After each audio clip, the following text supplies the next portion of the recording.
মৰমৰ ছাত্ৰ-ছাত্ৰীসকল RS tuition চেণ্টাৰলৈ তোমালোকক স্বাগতম জনাইছোঁ। আজি আমি আলোচনা কৰিবলৈ লৈছোঁ নৱমমান শ্ৰেণীৰ 10টো অধ্যায় মানে 10 নম্বৰটো পাঠ। পাঠটোৰ নাম হৈছে পোহৰৰ বাটেৰে আগবঢ়া গাঁওখন। গতিকে আমি সময় নষ্ট নকৰি চোৱা প্ৰথমৰ পৰা শেষলৈ প্ৰশ্নাৱলীত থকা প্ৰশ্নখিনি আলোচনা কৰাৰ লগতে মাজত থকা অতিৰিক্ত যিখিনি ইম্পৰ্টেণ্ট প্ৰশ্ন আছে সেইখিনিও তোমালোকক মই ভিডিঅ'টোত দি দিম। গতিকে তোমালোকে ভিডিঅ'টো মনোযোগ সহকাৰে চোৱা। যদি আগৰ চেপ্টাৰবোৰ তোমালোকে চোৱা নাই গৈ এতিয়া প্লেলিষ্টত গৈ ভিডিঅ'বিলাক একফালৰ পৰা চাই লোৱা। চোৱা 1 নম্বৰটোত কি দিয়া আছে চমুকৈ উত্তৰ লিখা। ক নম্বৰটো হৈছে ৰাজপুত বীৰ মহাৰাণা প্ৰতাপৰ জন্ম ক'ত হৈছিল? Important question. চোৱা ইয়াতে আনসাৰত আছে ৰাজপুত বীৰ মহাৰাণা প্ৰতাপৰ জন্ম হৈছিল ৰাজস্থানৰ ৰাজমন্দ জিলাৰ উদয়পুৰত। ৰাজমন্দ জিলাৰ উদয়পুৰত। তাৰে পিছৰ প্ৰশ্নটো চোৱা পিপলান্ত্ৰী গাঁওখন ক'ত অৱস্থিত? চোৱা পিপলান্ত্ৰী গাঁওখন ৰাজস্থানৰ ৰাজধানী জয়পুৰৰ পৰা 300 কিলোমিটাৰ আঁতৰত বা ৰাজধানী জয়পুৰৰ পৰা 350 কিলোমিটাৰ আঁতৰত অৱস্থিত। তাৰে পিছৰ প্ৰশ্নটো চোৱা কিহৰ বাবে পিপলান্ত্ৰী গাঁওখনে গ্ৰীনিছ ৱৰ্ল্ড ৰেকৰ্ডত স্থান পাইছিল? মাৰ্বল পাথৰৰ বাবে পিপলান্ত্ৰী গাঁওখনে গ্ৰীনিছ ৱৰ্ল্ড ৰেকৰ্ডত স্থান পাইছিল বা মাৰ্বল পাথৰৰ বাবে এনেকৈ লিখিলেও হ'ব। চোৱা পৃথিৱীৰ কোনখন দেশৰ পাঠ্যক্ৰমৰ পিপলান্ত্ৰী গাঁওখনৰ সফলতাৰ কাহিনী অন্তৰ্ভুক্ত হৈ আছে? চোৱা ধুনীয়াকৈ এনেকৈ লিখিলেও হ'ব নাইবা শ্বৰ্টকৈ লিখিলেও হ'ব। চোৱা ডেনমাৰ্কৰ প্ৰাথমিক শিক্ষাৰ পাঠ্যক্ৰমত পিপলান্ত্ৰী গাঁৱৰ সফলতাৰ কাহিনী অন্তৰ্ভুক্ত হৈছে নাইবা এনেকৈও লিখিব পাৰা ডেনমাৰ্কৰ দেশৰ পাঠ্যক্ৰমত। বুজি পাইছানে? চোৱা থ্ৰী ছিষ্টাৰ্ছ নামৰ চিনেমাখন কোনে নিৰ্মাণ কৰিছিল? Important question. এইটো হৈছে থ্ৰী ছিষ্টাৰ্ছ নামৰ চিনেমাখন আৰ্জেণ্টিনাৰ এটা দলে নিৰ্মাণ কৰিছিল বা আৰ্জেণ্টিনাৰ এটা দলে। তাৰপিছত চোৱা কিৰণ কোন আছিল? কিৰণ শ্যামসুন্দৰ পালিৱালাৰ কন্যা সন্তান আছিল নাইবা কিৰণ পিপলান্ত্ৰী গাঁৱৰ মুখিয়াল শ্যামসুন্দৰ পালিৱালাৰ কন্যা আছিল। এনেকৈ লিখিব পাৰা। তোমালোকে যিটো ভাল লাগে সেইটো লিখিবা। মই ধুনীয়াকৈ দি দিছোঁ ইয়াতে। চোৱা ৰাখী বন্ধনৰ দিনা পিপলান্ত্ৰী গাঁৱৰ ছোৱালী আৰু মহিলাসকলে কি কৰে? ৰাখী বন্ধনৰ দিনা পিপলান্ত্ৰী গাঁৱৰ ছোৱালী আৰু মহিলাসকলে গছত ৰছী বান্ধে আৰু ইয়াৰ দ্বাৰা গছ আৰু মানুহৰ মাজত সম্পৰ্ক অধিক গভীৰ হৈ পৰে অৰ্থাৎ বা গছত ৰছী বান্ধি। তাৰে পিছৰ প্ৰশ্নটো চোৱা কিৰণ নিধি যোজনাৰ আঁৰৰ মানুহজন কোন? কিৰণ নিধি যোজনাৰ আঁৰৰ মানুহজন হ'ল শ্যামসুন্দৰ পালিৱাল বা শ্যামসুন্দৰ পালিৱাল। চোৱা তাৰে পিছৰ প্ৰশ্নটো কোনো এজন মানুহৰ মৃত্যুত পিপলান্ত্ৰী গাঁৱৰ মানুহে কি কৰিছিল? কোনো এজন মানুহৰ মৃত্যুত পিপলান্ত্ৰী গাঁৱৰ মানুহে মৃতকৰ স্মৃতিত 11টা গছপুলি ৰোপণ কৰে নাইবা স্মৃতকৰ স্মৃতিত 11টা গছপুলি ৰোপণ কৰে। এনেকৈ লিখিলেও হ'ব। তাৰে পিছৰ প্ৰশ্নটো চোৱা পিপলান্ত্ৰী গাঁৱৰ পৰিৱেশ কিয় দূষিত হৈছিল? মাৰ্বল পাথৰৰ বাবে গ্ৰীনিছ ৱৰ্ল্ড ৰেকৰ্ডছত স্থান লাভ কৰা পিপলান্ত্ৰী গাঁৱৰ ডাঙৰ ব্যৱসায়ীসকলে বৃহৎ মাৰ্বল পাথৰৰ খনি আৰম্ভ কৰে। এই বৃহৎ খনিবোৰৰ ফলত প্ৰকৃতি ধ্বংস হোৱাৰ লগে লগে প্ৰাকৃতিক সম্পদো ব্যৱসায়ীৰ হাতলৈ যায়। মাৰ্বল পাথৰৰ আহৰণৰ বাবে খনিবোৰত দিনে নিশাই কাম চলাৰ ফলত পিপলান্ত্ৰী গাঁৱৰ পৰিৱেশ প্ৰদূষিত হয়। তাৰে পিছৰ প্ৰশ্নটো চোৱা শ্যামসুন্দৰ পালিৱাল কোন? পিপলান্ত্ৰী গাঁওখন পৃথিৱী বিখ্যাত হোৱাত তেওঁৰ অৱদান সম্পৰ্কে চমুকৈ লিখা। চোৱা শ্যামনাৰায়ণ সুন্দৰ পালিৱাল হ'ল পিপলান্ত্ৰী গাঁওখনৰ পুনৰ জীয়াই তোলাৰ আঁৰৰ ব্যক্তি। পিপলান্ত্ৰী গাঁওখন পৃথিৱীৰ বিখ্যাত তেওঁৰ অৱদান 2005 পৰা মানে 2005 চনৰ পৰা 2010 চনলৈ। এইটো ইম্পৰ্টেণ্ট, মনত ৰাখিবা। সন্তোষ শ্যামসুন্দৰ পালিয়ালে গাঁওখনৰ মুখিয়ালৰ দায়িত্বত থকা কালত তেওঁৰ একক আৰু মহৎ প্ৰচেষ্টাই গোটেই গাঁওখনকে এটা নতুন জীৱন দিলে। তেওঁৰ গাঁৱৰ প্ৰতিগৰাকী লোকক 4টা দায়িত্ব অৰ্পণ কৰে। সেই 4টা দায়িত্ব হ'ল কন্যা সন্তানক ল'ৰা সন্তানৰ দৰে ডাঙৰ দীঘল কৰা, পানী সংৰক্ষণ কৰা, গছ-গছনি ৰুই প্ৰতিপালন কৰা আৰু খেতি-বাতি কৰি নিজৰ প্ৰয়োজন পূৰণ কৰা।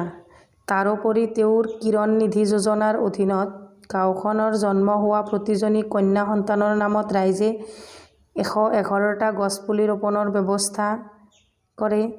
তেওঁ এনেদৰে তেওঁৰ প্ৰকৃতিৰ সুৰক্ষাৰ ব্যৱস্থা কৰি পিপলান্তি গাঁওখনক পৃথিৱীৰ বিখ্যাত হোৱাত সহায় কৰিছিল। তাৰে পিছত চোৱা 4 নম্বৰ প্ৰশ্নটো, কিৰণ নিধি যোজনা কি?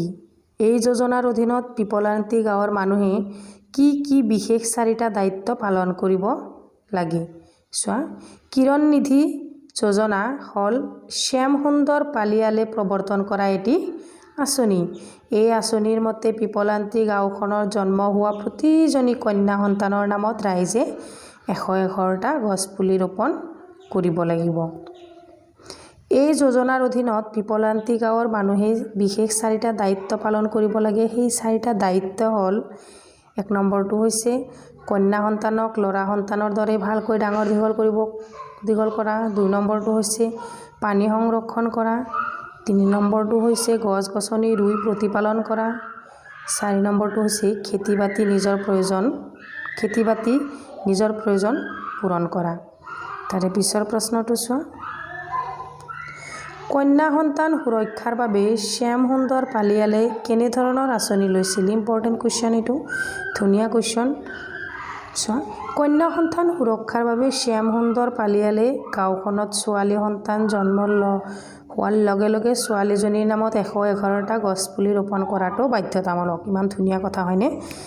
কি পালিয়ালে গাঁওখনত কি কৰিছিল? সুন্দৰ পালিয়ালে গাঁওখনত এনেকুৱা এটা নিয়ম মানে সৃষ্টি কৰিছিল যে ছোৱালী সন্তান জন্ম হ'লে লগে লগে 111টা গছপুলি ৰোপণ কৰাটো বাধ্যতামূলক।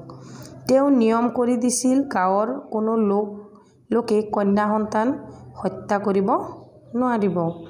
তাৰপিছত দ্বিতীয়তে ছোৱালীজনীক যেনেদৰে আলফুলে ডাঙৰ দীঘল কৰা হ'ব, সেই একে মৰম চেনেহ যত্নেৰে 111টা গছপুলিকো প্ৰতিপালন কৰিব লাগিব। কি ধুনীয়া কথা কৈছে দেখিছানে?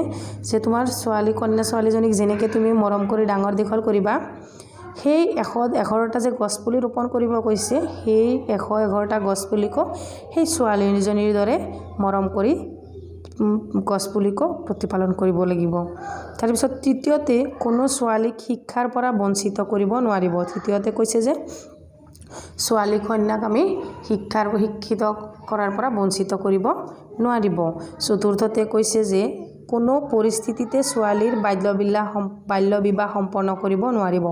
আৰু চতুৰ্থতে কৈছে যে কোনো পধ্যেই মানে ছোৱালীক কম বয়সত বিয়া দিব নোৱাৰিব।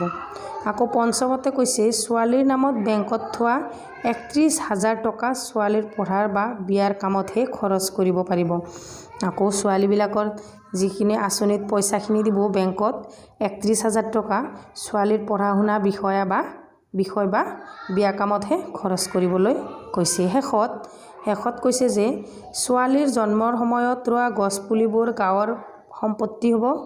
এখন ষ্টাম্প পেপাৰত এই নিয়ম চুক্তিৰ স্বাক্ষৰ কৰি প্ৰতিশ্ৰুতি দিবলগীয়া গাঁৱৰ ৰাইজে। ধুনীয়া কুৱেশ্যন।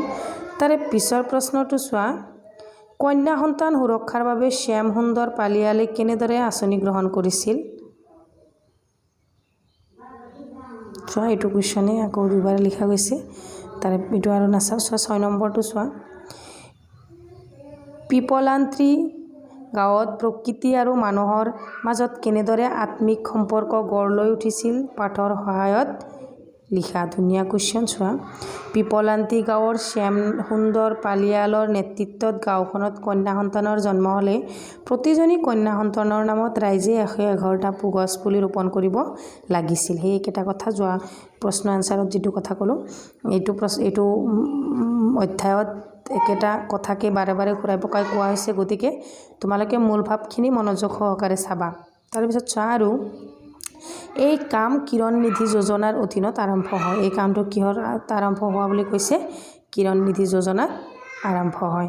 ছোৱালীজনীৰ জন্মৰ সময়ত ৰোৱা গছপুলিবোৰৰ ছোৱালীজনীৰ বিয়াৰ বয়সলৈকে একোজোপা পূৰ্ণাংগ গছলৈ ৰূপান্তৰিত হয়। চোৱা, যদি জন্ম হোৱাৰ লগে লগে তুমি গছপুলি ৰোপণ কৰা 111 জোপা, তেতিয়াহ'লে বিয়াৰ বয়স হোৱালৈকে প্ৰত্যেকজোপা গছ একোটা প্ৰকাণ্ড গছৰ ৰূপ ল'ব, হয়নে?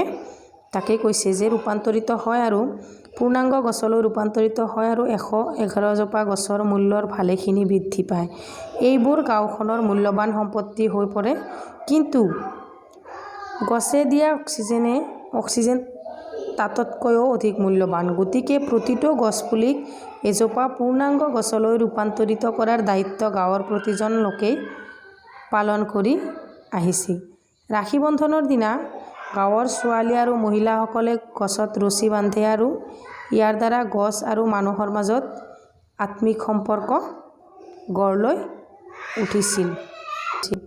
যে পিপলান্তি গাঁৱৰ সফলতাৰ কাহিনী কোনে কেনেকৈ প্ৰচাৰ কৰিছে চোৱা। পিপলান্তি গাঁৱৰ সফলতাৰ কাহিনী দেশখনৰ প্ৰতিখন বাতৰি কাকত, সংবাদ মাধ্যমৰ উপৰিও ইউটিউবত, ফেচবুক, টুইটাৰ আদি সামাজিক মাধ্যমৰ জৰিয়তে প্ৰচাৰ কৰা হৈছে। তাৰে পিছৰ প্ৰশ্নটো চোৱা, বহলাই বুজাই লিখা। ইয়াত 12টা মাহত 13টা খেতি। ধুনীয়া কথা। আমাৰ বছৰটো 12টা মাহ আহে। প্ৰতিটো মাহে খেতিৰ বাবে উপযুক্ত নহয়, কিন্তু কৰ্মী লোকসকলে নিজৰ পৰিশ্ৰমেৰে প্ৰতিটো মাহকেই খেতিৰ বাবে উপযুক্ত কৰি তোলে। অৰ্থাৎ বছৰটোৰ গোটেইকেইটা মাহতে খেতি পথাৰ শস্যৰ ভৰপূৰ হৈ থাকে। ইয়াকে 12টা মাহত 13টা খেতি বুলি কয়। তাৰে পিছৰ খ নম্বৰটো কৈছে স্বচ্ছ ভাৰত অভিযান। লিখা। 2015 চনত বৰ্তমানৰ ভাৰতৰ প্ৰধানমন্ত্ৰী মাননীয় নৰেন্দ্ৰ মোদী ডাঙৰীয়াই স্বচ্ছ ভাৰত অভিযান নামৰ আঁচনিখন প্ৰৱৰ্তন কৰে। এই আঁচনিখনৰ মূল উদ্দেশ্য হৈছে এখন নিকা, স্বচ্ছ, প্ৰদূষণমুক্ত ভাৰত গঢ়ি তোলা। চোৱা, প্ৰতিগৰাকী নাগৰিকে নিজৰ ঘৰখন, সমাজখন, দেশখন চাফ চিকুণকৈ ৰখাৰ বাবে দায়বদ্ধ। তাৰে পিছত গ নম্বৰটো চোৱা, যে সামাজিক মাধ্যম ছ'চিয়েল মিডিয়া বৰ্তমানৰ সময়ত আটাইতকৈ ক্ষীপ্ৰ আৰু শক্তিশালী প্ৰচাৰ মাধ্যম। ফেচবুক, ইউটিউব, টুইটাৰ আদিৰ জৰিয়তে আজিৰ সকলো ধৰণৰ বাৰ্তা সমগ্ৰ পৃথিৱীলৈ প্ৰেৰণ কৰিব পাৰি। ই এক শক্তিশালী গণমাধ্যম। চোৱা, ভাষা বিষয়ক বাক্য ৰচনা, এইখিনি গ্ৰামাৰ। চোৱা, নিজে হাতে কামে লগাতহে ৰমেনৰ খেতিডৰা লহপহকৈ পাৰি উঠিছে। তাৰপিছত নিয়ম শৃংখলা। ঘৰখনৰ নিয়ম শৃংখলাবোৰ মানি চলিলে ঘৰখন নিয়াৰিকৈ চলে। দিনে নিশাই নিজৰ ল'ৰা ছোৱালীকেইটাই ভালকৈ থাকক বুলি মাকগৰাকীয়ে দিনে নিশাই পৰিশ্ৰম কৰিছে। তোমালোকে বাক্য ৰচনাখিনি এইখিনিও লিখিব পাৰা, নহ'লে নিজে বনাই কিনেও লিখিব পাৰা। বাক্য ৰচনাৰ লগত একো কথা নাই। মুঠতে এইটো শব্দৰ অৰ্থটো কি বুজাইছে সেইটোক লৈ তুমি এটা বাক্য লিখা, গঠন কৰাকৈ কয়। তাৰপিছত চোৱা, খেতি বাতি। বানপানীৰ বাবে এইবাৰ খেতি বাতি ভাল নহ'ল। আকৌ চোৱা, আনন্দ উল্লাস। নিৰুৰ বিয়াখন আনন্দ উল্লাসৰ মাজেৰেই পাৰ হৈ গ'ল। আকৌ ডাঙৰ দীঘল। শ্ৰীকৃষ্ণক যশোদাই তুলি তালি ডাঙৰ দীঘল কৰিছিল। মুখ সমৃদ্ধি মানে সকলোৰে মিলিত প্ৰচেষ্টাত গাঁওখনলৈ মুখ সমৃদ্ধি ঘূৰি আহিল। তাৰপিছত কিয় মূৰ্ধন্য হৈছে লিখা। বৰষুণ, পৰিমাণ আৰু ৰূপায়ণ। চোৱা, এইটো মূৰ্ধন্য হৈছে বৰষুণ, ৰৰ পিছত হৰ পিছত থকা দন্ত্যান্ন সদায় মূৰ্ধন্য হয়। আকৌ পৰিমাণ, এইটো স্বাভাৱিকতে মূৰ্ধন্য হয়। আৰু ৰূপায়ণ ইয়াৰ পিছত থকা দন্ত্যান্ন সদায় মূৰ্ধন্য হয়, মনত ৰাখিবা। তাৰে পিছত চোৱা তলৰ শব্দবোৰৰ প্ৰতিটোৰে একোটাকৈ সমাৰ্থক শব্দ লিখা। এটা হৈছে মুক্ত মানে মুকলি, বায়ু মানে বতাহ, বৃহৎ মানে ডাঙৰ, পানী মানে জল। তাৰে পিছত গছ মানে হৈছে বৃক্ষ, চকু মানে নয়ন, গাঁও মানে গ্ৰাম, হয়নে? তাৰে পিছত 13 নম্বৰটো চোৱা তলৰ উপসৰ্গ কেইটাৰ একোটা শব্দ গঠন কৰা। ইয়াতে আছে প্ৰতিদান, প্ৰতিদান, অধিগ্ৰহণ আৰু উপকাৰ। গতিকে আজিৰ ভিডিঅ'টো ইমানতেই সামৰিছোঁ। আৰু দুটা ৰৈ গৈছে চোৱা, মানে অৱৰোধ আৰু দূৰ মানে দূৰসংযোগ। চোৱা মোৰ মৰমৰ ছাত্ৰ ছাত্ৰীসকল, তোমালোকে যদি মোৰ ভিডিঅ'টো চাই ভাল পাইছা তেতিয়াহ'লে চেনেলটো ছাবস্ক্ৰাইব কৰি ৰাখা আৰু ভিডিঅ'টো যিমান পাৰা শ্বেয়াৰ কৰা। বাকী তোমালোকে আগৰ ভিডিঅ'বোৰ যদি চোৱা নাই গৈ চাই লোৱা। Thank you for ৱাটছ।